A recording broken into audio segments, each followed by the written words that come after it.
What's going on, squad? It's another wonderful day on a Brodacious Life. Of course, my name is Jonathan. Right over there, that guy probably maybe over here, over here somewhere. That's Dr. J. What's We're up, super. man? What's How's it going going on, over buddy? there? Man, I can't complain one bit. And look at all this. It's Christmas season, man. It's what is to be sad about. Look, I know that's right. If anyone is looking on the YouTube video right now, you see Chef at his house. It is all decorated for Christmas, got the fireplace going and the Christmas stockings. It looks great over there, man. I'm ready for Christmas. We're pumped, man. So there are 8 Christmas trees in our house, and we love Christmas. Of course, we've got 6 kids, so it's that favorite time of the year. Got my little chicken peeps right here. I got little light up little baby chicks here with Santa hats on. That's one of my favorite bits of the Christmas festivities as well. But we have everything from a Christmas village. There's 6 Christmas trees. There's, just stuff everywhere. It's an absolute blast. 3 nativity scenes. We take Christmas serious here. Dude, I'm all about it, man. I think it's great. And I don't know if you saw yesterday, though, you can go find it on a Brodacious Life YouTube channel. But I did a throwdown yesterday on some smoked pork on the YouTube channel. I don't know. Rumor has it somebody was posting about championship pork on your personal Facebook page. This mystery person. Yeah, I have this guy who happens to be my brother, and he trolled my account with all of his delicious barbecue yesterday. I don't know. I feel like he's challenging me, so I'm pretty sure I'm gonna have to do a barbecue challenge back when I'm there for the holidays. I don't know if you. We're gonna have to do another recording and put something together.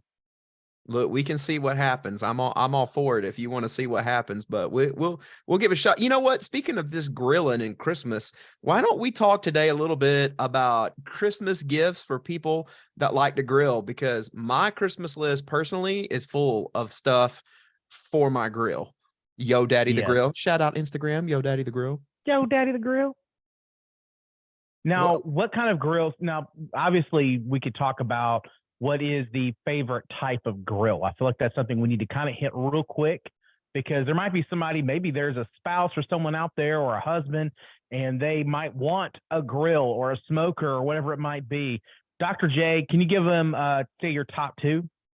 Yes. My favorite kind of grill, the grillish of all grills, the Grill Master Grill is the Grill Master Grill. The Grill Master Grill is a big green egg. I think it is the absolute best. If you've watched my videos, you know that is what I personally use. It is the big green egg. It is everything great about grilling. It is a grill. It smokes. It can get high enough for a pizza oven. It can pretty much do everything. It's a one-stop shop. Though I want to mention this, a big green egg, because it's like the Mercedes, the Lexus, the Rivian of vehicles. You can only go to certain places to get them. But let me give you a second grill that you actually can get on Amazon. And if you go to our webpage, brodaciouslife.com/resources, I've got a link there where you can find it on Amazon. But it is called the Komodo Joe. And the Komodo Joe grill is almost exactly like the big green egg, except it is significantly cheaper and does a pretty good job. So I have to tell you, if you're out there and you're wanting to get in on like the ultimate grill space, but you're like, I don't know if I want to pay $2,500, $3,000 for a big green egg, I got to throw this out there. Komodo Joe, I think, is a pretty close second. And if I was just getting in the game, I would even shoot for it. So yeah. What about you? What kind of grill? Your probably favorite kind of grill is to dig a hole in the ground and bury something and cook it, right? Now, I have a fire pit grill. That's the one that we really like to use. It has a mesh grill grate that goes over the top of the fire pit. It also has swinging arms that has different layers to it.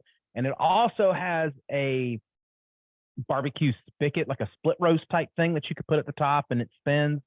And I like that a lot. If I'm going for straight smoker, I'm probably is it called Oklahoma Joe? The big barrel ones.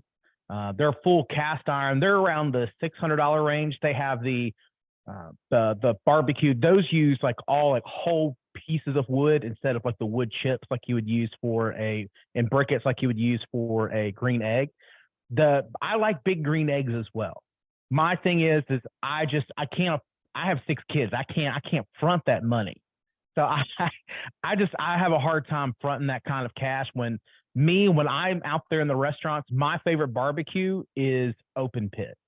So when they're doing like whole pigs and things like that, we got a couple different ways that we smoke out here. And some of those, the easiest, best way that I've done out here is actually cinder blocks we'll put cinder blocks out in a big square. We'll put the fire up underneath. We'll put a grate down, a whole pig, and then we'll actually cover it with aluminum siding. And I've had some of my best barbecue that way, and it cost me $0. Boom. There you go. You learned it here. Let's so again, big green egg or a pit, either way, either of those work. I will say this, if you're out there, because I know some people are like, I can't afford any of that. Yeah. At the end of the day, most of what we're about to talk about, you can make a pretty good, decent food on a standard charcoal grill. I mean, at the end of the day, go get you a $50 version for Walmart. If that's what it takes, I got a friend of mine who I recently started working with, and she's just recently married, and they're just getting started in life, so they ain't got $2,000 to drop on a grill. I get that. I wouldn't have had it either. Yeah. But I was like, look, start where you're at. If that's a $50 grill, then you start your man with a $50 grill and get that man grilling. Because if you're out there somewhere, that's it. If you're a man and you're not grilling, I question your manhood. Get out there and grill. Be a man. Light something on fire. Okay. All right. That's right. All right. Let's talk a little bit. All right. Let's talk about charcoal-ish.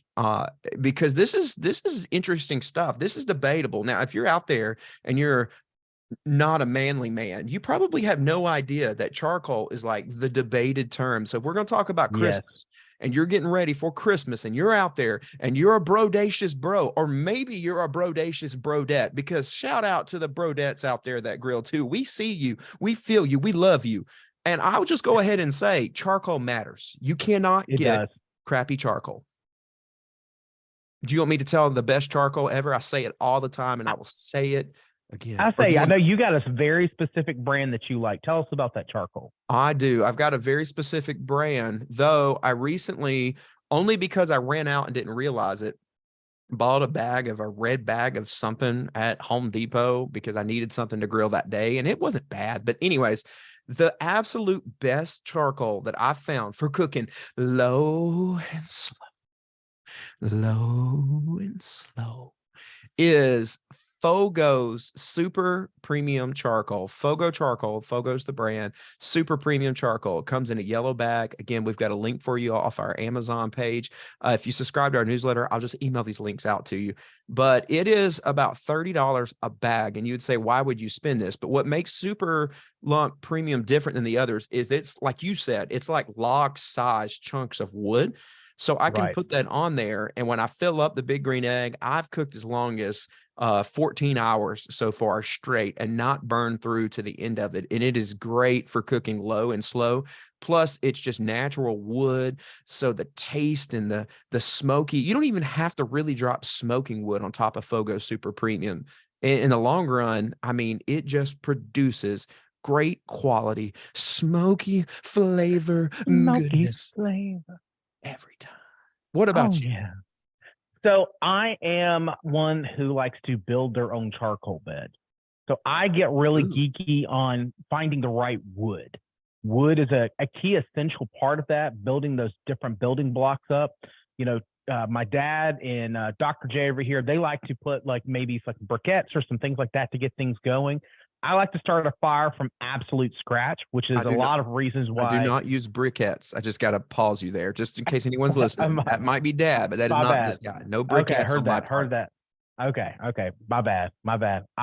Father, son, holy I don't use that chemical stuff in my Aaron Franklin. I apologize. My bad. Yo, Daddy the Grill's gonna slap me if I let you say. Okay, sorry. Continue on.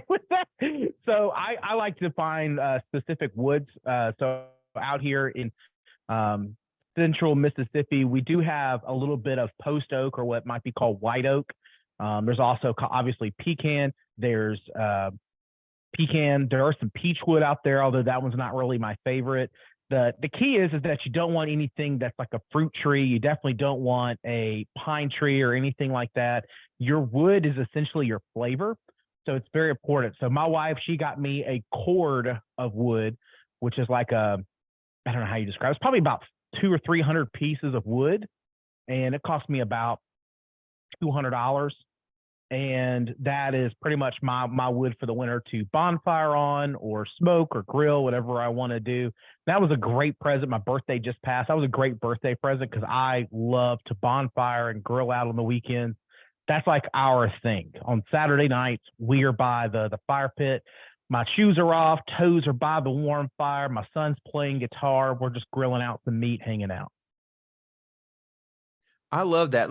Let's talk about, we're talking about Christmas gifts for grillers. Let me throw something out there. This is how I start my fire. Let's say you're looking a gift for a griller that's using a kimono style grill, like a big green egg, and you're looking for something that's $20.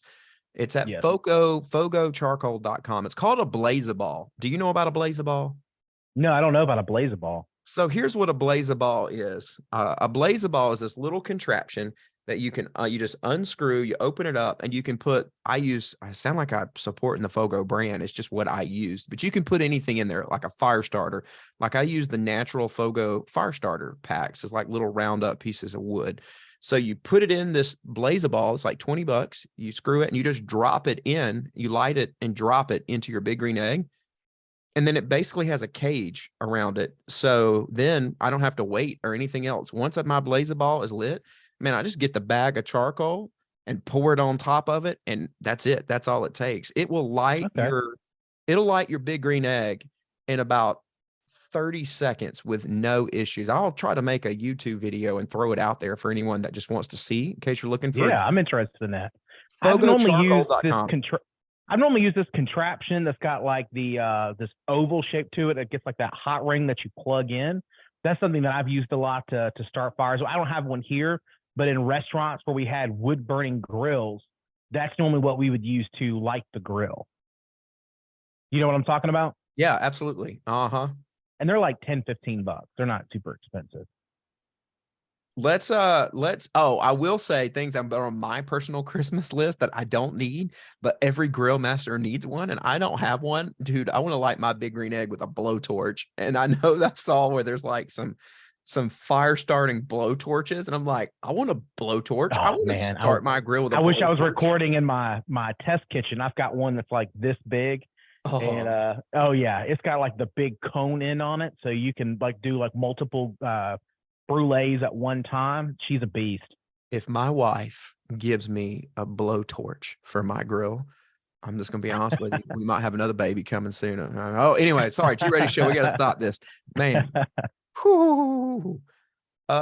Yeah, like let's talk smoking wood, because I'll take a bag of wood. Again, the thing I love about some of these Christmas gifts ideas is they're not crazy expensive. Like these are perfect gifts for relatives that, like, if you know that they're grillers, but like smoke wood is huge. And to get the good stuff, you're looking at somewhere between $10 and $20. But here's the kind of smoke wood that I like. And we kind of talked about it in the charcoal, but like once I get my charcoal lit, if you're a non-smoker person out there, and I don't know if I talk to you or associate with you, I'm just kidding. If you're brodacious and this is not your thing, we still love you. Please, please still like and subscribe to our show.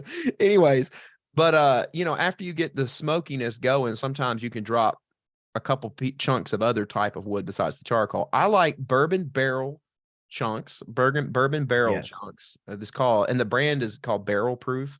And again, I've got a link on there for you. It's about $15 for a bag, and you just drop one. That bag will last you 2 or 3 months. And then also, I really like pecan wood.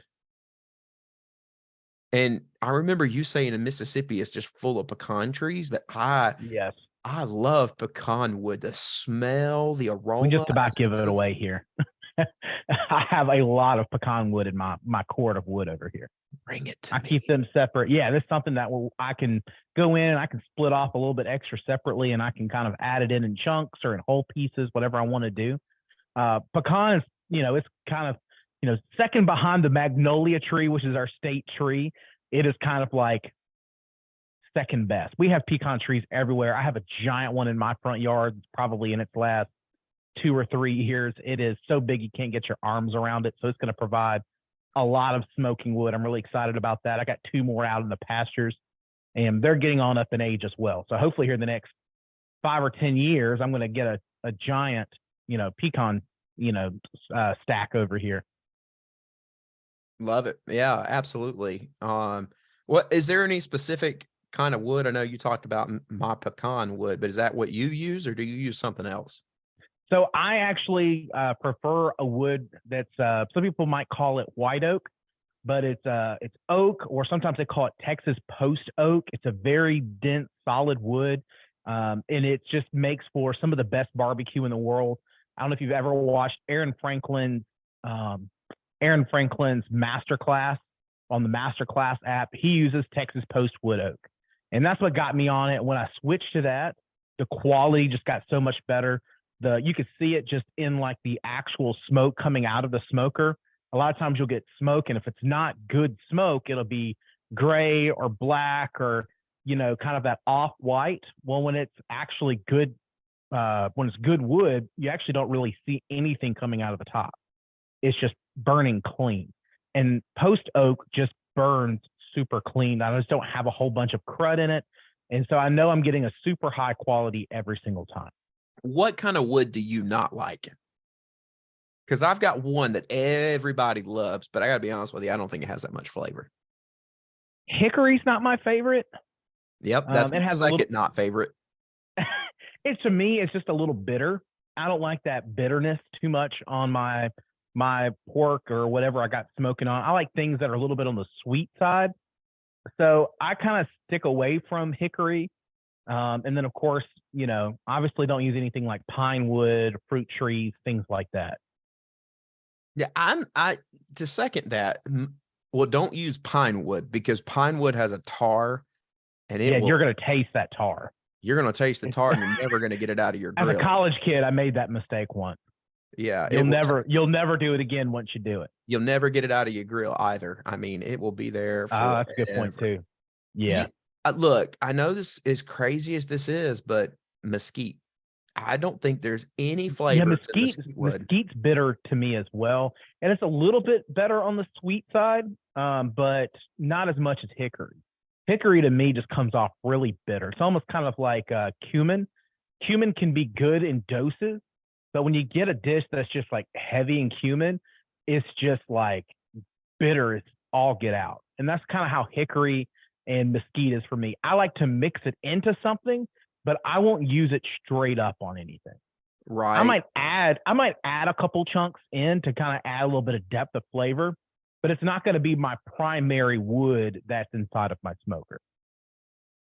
Look, I agree with that. And also, for all you novices out there, don't go get the like slithers of wood. They sell that in a bag. And I guess if you're making a hamburger, something that cooks in like 5 minutes on 300-degree heat or hotter, then sure, a little slither is fine. But when you're cooking low and slow, you need chunks. So if you don't know anything about grill and you're buying something for a griller, you need chunks, because you're going to be cooking for a long time. And for the good stuff like brisket or even a pork butt shoulder, you need a pretty good sized chunk, because that thing's going to be cooking for about 10 hours. If you go back and watch the YouTube video that I made to show my process, you'll notice I started in the daylight, and by the time I got to the final clip of that installment, it's dark outside, because cooking low and slow, it takes time. It takes time to date your meat. You gotta go slow. Yeah, slow. Also goes along with that is every time that you're adding in wood, think about it. There's dust and dirt and whatever grime that goes on the outside. It just naturally collects up when you have wood. So every time that you're adding that into the fire, you're adding impurities into the wood. So if you're using smaller bits, that means you're going to constantly be adding stuff in. That means that you're mixing up the ash, you're shooting ash up, but also means that you're adding technically more dust and suet that's naturally on the wood. And so you're actually risking more impurities going up onto the meat. So it's kind of another thought process there. Because, I mean, short of chicken's going to take about 45 minutes to an hour and a half, depending on your cook method. But outside of that, everything's a minimum of 4 hours. 4 hours is you hustling that meat. Absolutely. Speaking of chicken, I'll throw this out there too. If you're looking for some accessories for your grill, Big Green Egg sells one, but you can get one anywhere. You need to get a beer can holder. Yeah. Can holder. Because when you really want to make the best chicken, you want to sit that chicken on top of a mount. They call it, and here's how you can Amazon this. I'll put a link to on our page. But it's basically a ceramic little cup, and the butt of the chicken sits on top of it, and you fill the inside of this cup with beer, and that beer cooks up into that chicken. You don't necessarily taste the beer per se, though maybe a little bit, but it makes the chicken all You don't flavorful just and put moist. the you just don't put the beer inside of the chicken and sit it up. No, that's what I'm saying. Like, it's a Oh, cup. okay. You can Okay. see the YouTube. It's like a cup, like a coffee cup, and you sit the chicken upright on top of it. It almost looks like the chicken is pooping out the cup, like it sits right on Okay. top of it. And man, that beer cooks into that chicken, gets you a nice tropical IPA that has a lot of hint of fruits. Yeah. Man, oh, Oh that yeah. is slap your mama good. It is. It is. But I say there's lots of different seasonings and things. I know you are a seasoning freak. You have lots of different rubs and things you like to go to. Talk to us about your favorite rub. Yeah, and I'll say this too. The rubs, I never put more than one rub on at a time. I Yeah, don't mix. I think you can, oh, we've talked about this, and I actually learned this from you. I always want, anytime that I make or I smoke something, I want the meat to be the star of the show. When someone bites in, exactly. I want them to go, okay, this rub enhanced the meat, but I'm tasting this glorious melt in your mouth meat that is just amazing. So, Exactly. anyways, yeah. My favorite ones, I will tell you, are Meat Church. Take me to church. I worship like a dog at your gospel barbecue rub. Anyways, so if on Amazon right now, it's called Meat Church, and they've got several different ones. I like Holy Voodoo and Gospel Barbecue, but that's one kind. I'll try to get a link too. But on Amazon, they got a thing right now where you actually, it's like $50, but you can get all of their top 5. And I think that that's a good, just such a good one. Let's see here. And then my next favorite is called Meat Mitch. Do you know about Meat Mitch? I saw it in your video. That's where Yeah. I learned about Meat Mitch. Yes. So there are 3 kinds. And if you're asking me what I use the most on my own personal, I have found that the gospel rub seems to be what most people like. But for me personally, Meat Mitch. All right. And there are 3 basic kinds. There's the black label, which is what you saw me cooking with yesterday, the Meat Mitch rub.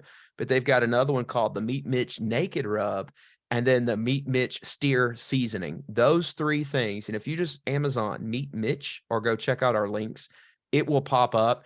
It is so incredibly good. And here's what I like about it. When I use the Meat Mitch stuff, it is not as powerful as a rub, but like I can taste the pepper, but instead of using black pepper flakes, it's like a peppercorn pepper that's clearly in it. And it's Right. got just a slight touch more sodium, and it's just a light seasoning that really sinks itself into the meat and enhances the flavor. Fun fact, it's keto friendly too. But anyways, Oh, it's that's just, cool. yeah, it has no carbohydrates. There's no sugars added into it.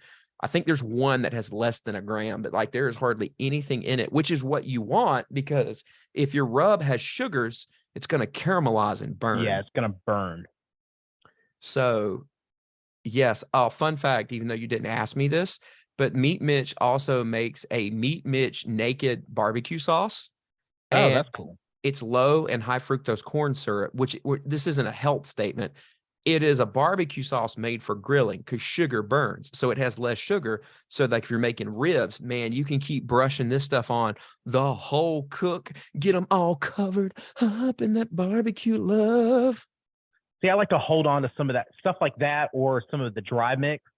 I won't season necessarily the meat as much because I want the smoke to penetrate. I don't want Mhm. to have anything that's going to act as a barrier per se that's going to be there. I want a little bit of crust, but I still want that beautiful pink ring that goes around. If I see that it needs seasoning, I'd rather add a little bit more on the end, and that's when I might add a little bit of that extra, a little bit of that rub in there to kind of give it a little bit of height. But I really want to focus on the flavor of the meat itself while I'm in the smoker. Mm,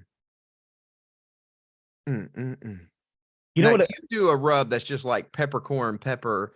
What is it? Peppercorn pepper, some So, all right. So grains of my salts, and a little bit of magic from Mount Sinai with Moses that makes it taste good and light up a burning bush. So I learned again from Aaron Franklin's masterclass. That's where, that's kind of my Bible for barbecue. And the big thing there, and again, I see this as a restaurant consultant. That's what I do for, my day-to-day job. I'm a restaurant consultant. I'm a corporate chef. And the best barbecue that I'm tasting is not places with crazy rubs and things like that. It's things that are very simple. And really, it comes down to three ingredients. And it's 50% by weight fresh cracked black pepper, and then it's 25% kosher salt, 25% Lowry seasoning salt. Is that And what you that's it. put on that brisket that you made for us a couple months ago? Yeah, buddy. Dude, That's that all was so she wrote. good. It does. Man. And again, when you're using quality beef and you're smoking properly and you're doing the whole thing right, you don't have to have all of these other things. You actually might hurt yourself in the flavor of your meat by having all these extra things there. You actually do better by just letting the meat shine, and you're just there to add a little bit of seasoning to make it right. All right, let me ask you this. Here's a gift that I'm thinking about asking my wife for Christmas that you may know. One thing I don't have, I'm gonna give away my man card. I'm being vulnerable. I'm feeling vulnerable. I'm gonna hug myself. I can't believe I'm asking you this. I don't have an actual grill knife. I just use whatever steak knife is in my drawer. Okay. But I need a knife because now I'm reaching a point where I grill so often. And here's what I'm looking for specifically. When I'm cleaning a brisket, I'm cutting that fat, I'm getting it down to where it's like a 1/4 inch or whatever, and I'm taking off some of the fat cap. My knife Yeah. doesn't do, I have to do a lot of sawing. Now I'm not an Right. executive chef. I don't want something I'm gonna chop my finger off. But what if I was looking for a solid knife to just grill master grill? What would you recommend? Well, it's depends on the task that you want done. If you're talking about just general use, one knife does everything. I would recommend getting a Shun Chef 10-inch chef's knife. That's kind of a good go-to. I have three of those different versions of that. I have one that's a flat blade, and then I have one that's a little bit more like a fillet knife, and another one that's like a cleaver. And all of the three of those, they have different tasks that they do. No chef just has one knife. He has 5 to 10 different, knives that they use in order to achieve the day. So if I had to just say one, I would say either a Wusthof or a Shun chef's knife. Now, if you're looking for one that's specifically going to do slicing of meat, go to your local restaurant. Go to your local restaurant supply store. Whether you're there in Atlanta Hotel and Restaurant, there's lots of different options that are out there. You can. There's a knife that's out there, and it's probably 12 to 18 inches long, and it'll be called a carving knife, and it'll have little notches in it. And what those notches do is, as it's slicing, it's clean cutting, but what it does is it makes sure it doesn't rip the meat, and those little bits actually hold the juice in place as you're slicing. So a slicing knife, if you're looking to do just the meat itself at the very end to finish it, that's a big flex for chefs. We might also use like a what do you call it, like a pate knife or something of that nature, and something that's going to be very long and be able to cut evenly. Because what you don't want to do is press in and saw. No, and I'm doing a little bit of that now, which is why I know I need an upgrade. So I just wrote that down. I'm actually sitting here looking at the Shuns on Amazon, as you were mentioning that, the Shun cutlery, a little bit more expensive. But I'm guessing if I spent $150 on this knife, for someone like me that I grill, I bet I grill 2 or 3 times a week on my big green egg. I use my big green egg more than I use my own stove. Yeah, and it's in the A lot of the winter Shuns, here. a lot of the Shuns also carry lifetime warranties. So if you break the tip off, you can send it back to the manufacturer in Japan. They'll refinish the end of it for you, and they'll package it back up and send it to you. You also get like a free sharpening every 3 or so years. And I don't know if they're still doing that. That's how it used to be. And if you don't know how to sharpen a knife, it's very easy. Do not use those things that you drag your knife through. You know what I'm talking about? Those little handheld things. Mm-hmm. Do not ever put one of your real chef's knives through that thing. Just throwing that out there. Anybody out there who goes and listens to me, and in a year that knife is super dull, you got to go with a chef's block. So that's something that maybe the person needs to gift with that, or maybe they give it to them next year when the knife has gone dull. Well, let's look. What about thermometers? There's an accessory to, and I know that you don't use a thermometer because I remember you have like some thing that was passed down from Native Americans where you touch the meat and jiggle it and know the internal temperature. But for the common man like me that can't just feel the texture and know what the temperature is, or will give the whole family salmonella, what do you have one that you recommend? I just go for a normal digital one. There's lots of different brands that are out there. It's one of those things where I don't spend bukus of money on, because just me personally, I'm in and out of kitchens. People will grab it or borrow it. It's something that always tends to go missing. It's kind of like I always have a Sharpie with me. That Sharpie goes missing 2 or 3 times a week, and it's just gotten donated to some restaurant. My thermometer is kind of the same way, but I always have a digital thermometer on me, and I just use the little pin ones, one that I can stick in, check it, and pull out. Now, there's lots of great ones that are out there in the market that have Bluetooth, or I do have one that has like has a probe and has like a long wire, so I can probe it and it can kind of run out, and it can I can put it over to the side when I'm doing things like a whole smoked prime rib. That's something that I'll monitor to an absolute T, because I don't want to get that thing over 135 degrees in the center. So that's one of the few things that I do probe, and I'll make sure that I have that thing locked in place. Outside of that, I am by nature, just because I do it so much. I've been doing it since I was 17 years old. So I know, I'm not saying that I'm an old man, but I'm 36. I mean, that means I've been doing this for almost half my life. So I know, what steak temperatures are, how that caramelization is happening, what's the fat telling me, what's the protein telling me as I'm touching it. I've just kind of developed that little bit of touch that kind of goes along with just from doing it every day, all day for the last almost 16 years. Well, I'll throw one out there that I use because I don't have all that experience, but it's called a meter, and I'll link it to the website as well, or put it in our newsletter for those that are interested. It's like $79. It's not crazy expensive, but it's this probe, and you just throw it into the deepest part of the meat. You make sure it's not against the bone, and then it works with your phone, and it'll tell you the internal temperature of the meat as well as the temperature inside the grill around the meat.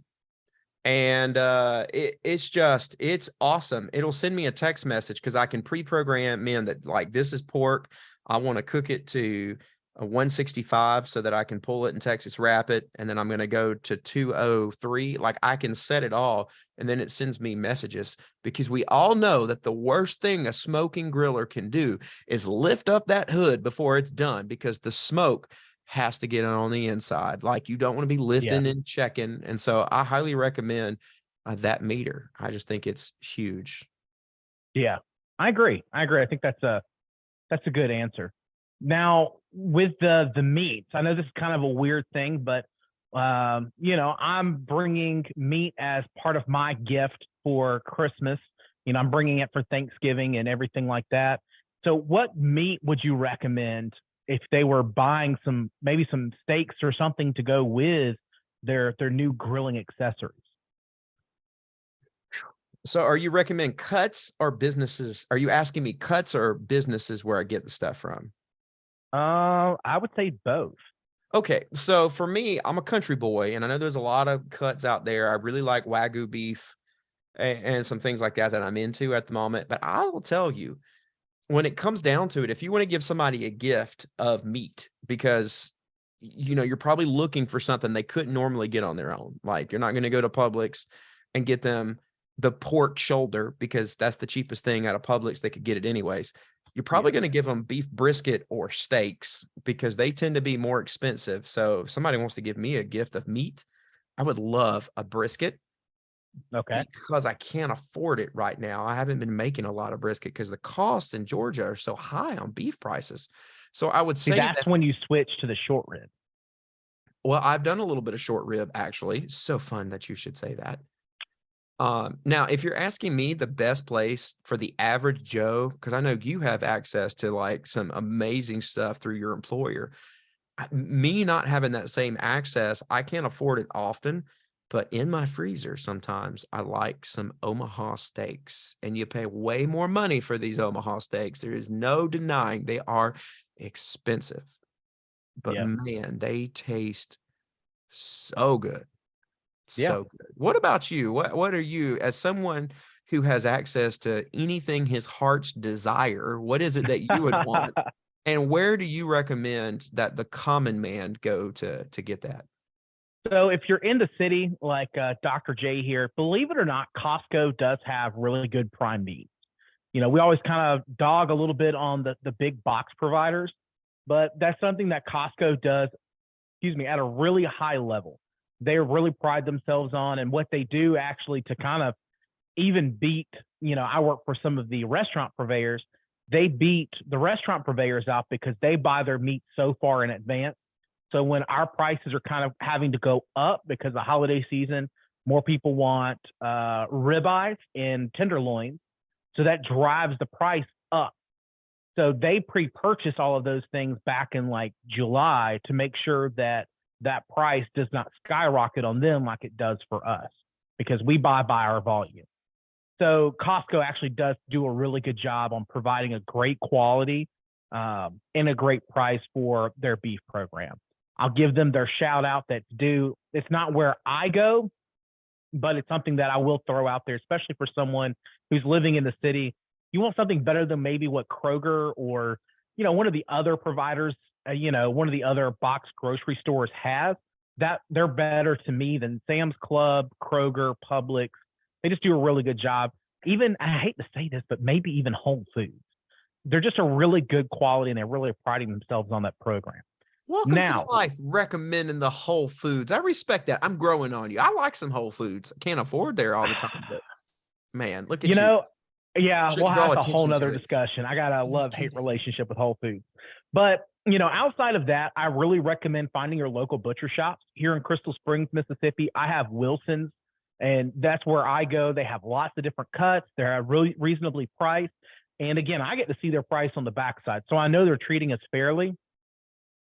They make their own sausages. They have the best skin on house smoked bacon that you'll ever have.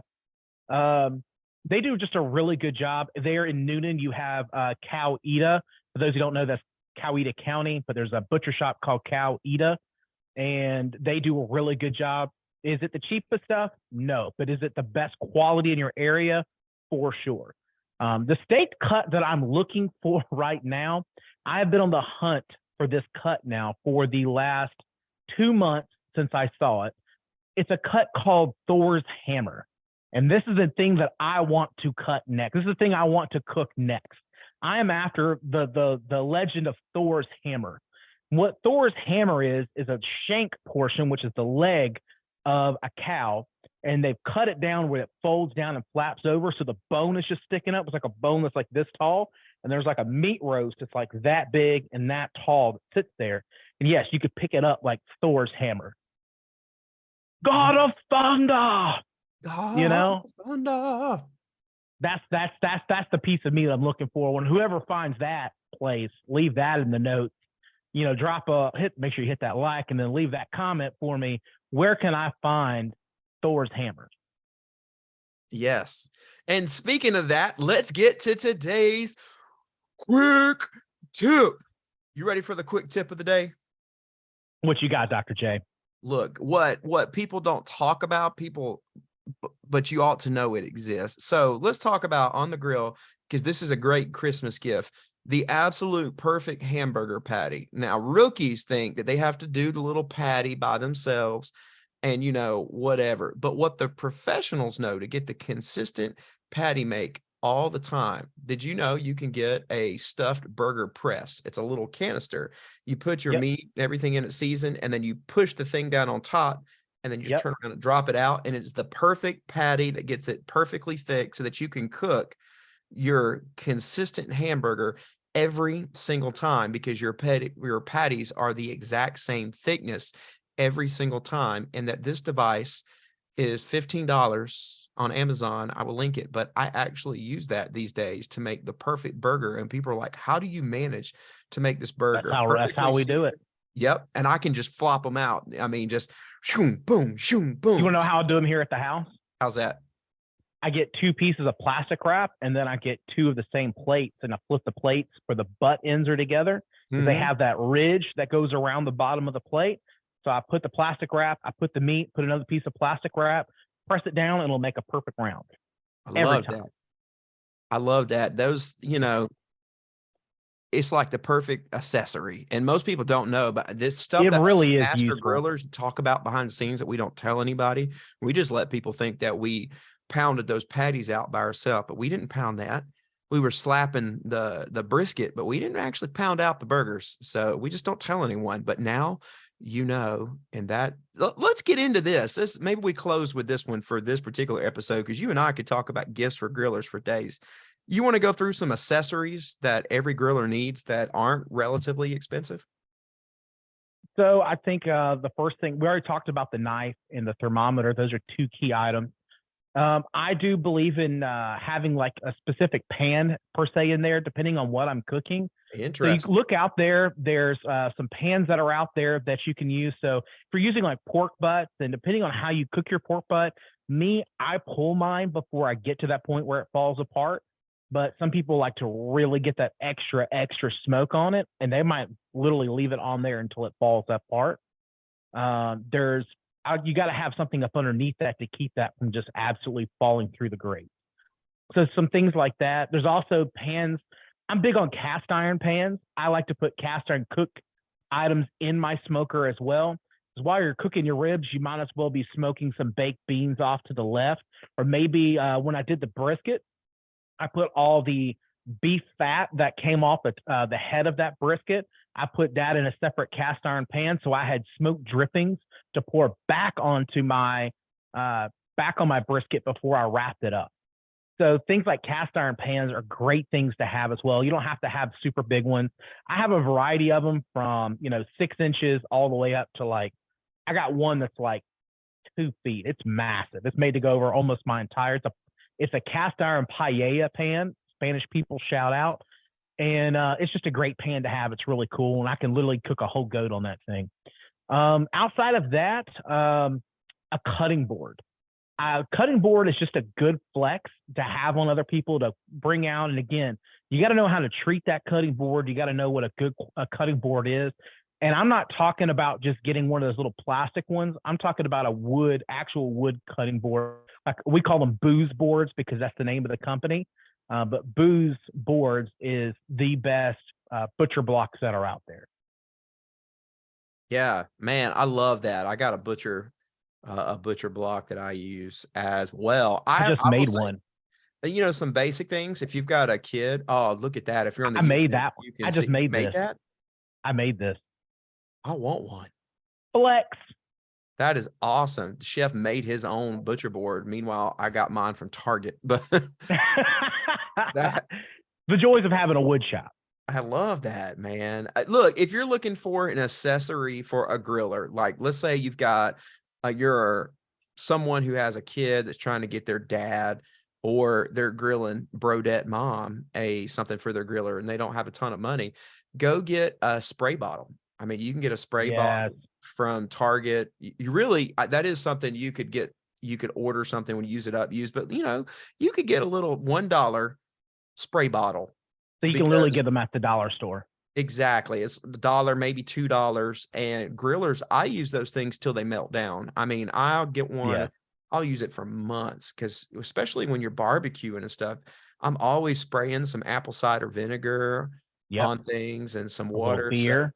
you got it, And so that's an easy thing right there. Another thing is a pair of grilling gloves, because if you don't grill, you may not know this, but you're constantly lifting things in the grill, not just the meat, but like I will remove the grate at one point while it's still hot to change Yeah. something. Or if I'm going to do a long cook, maybe I want to drop some more chunks. So I have to take the hot convector out. Well, they make grilling mitts for that. They're like massive gloves and they're Right. not crazy expensive. You're talking 30, $40 and every griller could use those. And I tend to not use the grilling toolkits because I I'm the don't same use way. half the things in it, but a good pair of grill tongs big tongs, because I do use tongs a lot. That tongue to tongue, tongue, tongue. I like it when you grab the Where tongue. are my tongs, That's right. baby? My You can't tongue to tongue, tongue, tongs. I say that. I sing that song almost every day in the kitchen. you can't have too many tongs. I mean, I use those things till they're dead. You got. That's right. I'm clickety clacking all the time. Yep, yeah. I mean, and I will say, getting on up there now, for those of you that have a grill like me, some big green egg accessories that I'm looking for. I want the extender so that I can cook on levels in my grill. That's what I'm working on. And they make grill walks for the big green egg. Oh, that's cool. I've not seen Yes. that. I'm after a pizza stone as well. I have Okay. one, but I got a pizza stone off Amazon. I'll link it as well. Excuse me. I want to say I spent maybe $40 on this pizza stone, but it was awesome. And we cook on that thing all the time. It is so easy. I'm going to do a video on how I make simple, easy, big green egg grilling. You and our grill channel, if those of you haven't done so, go to A Brodacious Life, both the Instagram page, check it out, because I know you're getting ready to post some videos, and it's real cool. If you're like have mad flex foodie skills, you're gonna love the chef's videos, because his stuff is like legit. If you're a city boy that just happens to have a grill and you're looking for championship stuff that takes minimum amount of effort, check out my videos, because you'll notice mine are like 5 basic ingredients, nothing complicated. Boom, on the grill. It's so funny. Like, my Thanksgiving is like, how can I take these items out of a can and only put salt and pepper and make it good? And yours are like, I am going to fade this down and fold this into that. I don't even know what fold means. How does one fold food? I don't know. But anyways, I know that's a term because I've heard you say it. And but yeah, just check out our stuff. I know we got to get this episode all concluded up because we're running over on time, but what are your last thoughts as far as items for grillers? So I would say, make sure that you focus in on the accessories. And again, there's lots of different accessories that you can go buy. Dr. J's awesome. And he's got you a great list of items. Dr. J literally, he does grill every single weekend, if not twice. So he preps his meals and he does a lot of things. So he's somebody who goes through that life. When he means he's into that grill life, he is not playing. If I got to cook anybody to cook my food other than me on the grill, I'm going Dr. J, and I think that means a lot. In my world, that means a lot. I don't trust a whole lot of people with my food. My wife and Dr. J, those are the only two. Wow. And yeah. And so I would focus in on that. There's also some great books and stuff that are out there. You can stay tuned. There's going to be another episode that we're going to record, and it's going to talk about the 5 gifts for your foodie person in your life that they're just looking into, just not just grilling, but food overall. They're like the chef of your life. We're going to have just 5 items that we're going to talk about in another episode coming up. So stay tuned for that as well. Well, that's it. I've enjoyed being here with you today. If you made it this far, go like and subscribe to our show. Go to abrodaciouslife.com and subscribe to our newsletter. We actually are going to send this list out to you with Amazon links and stuff like that, just so you can go straight to the things we're talking about. Nothing ever makes me more frustrated than hearing about something, going and looking for it, and not sure if I'm getting the exact same one. Exactly. So we got some links coming out to you. And they're things that we actually use. They're not just, we pulled these 5, 10 items off of Amazon. No, these are the actual things that we use. Absolutely. And then the final thing is, Chef, as we conclude today's episode, I want to tell you happy birthday, because you just had a birthday. Oh. Well, thank you so much. I definitely appreciate it. I'm not feeling my age, man. I feel like I'm 20 years old again, man. I'm hitting that new stride, Yeah. Hey, and you and I shimmy. had another birthday, and that is, we have just recorded our 50th episode of A Brodacious Life. 50 episodes. Yeah, buddy. We'll talk soon about things we've learned in the 50, first man. 50. That's right. Things that I learned in the first 50? Yeah, we need to record that as an episode. Things we learned. Oh, yes, for sure. 50 episodes. Well, look, thank you for listening today, for tuning in. I'm Dr. J. This was my great conversation with the head executive chef, boss man, Chef Jonathan. And, you know, we just wish you the best, and we look forward to hearing you back on the show. Go like and subscribe right now and come back, and we'll be back next week. See you next time.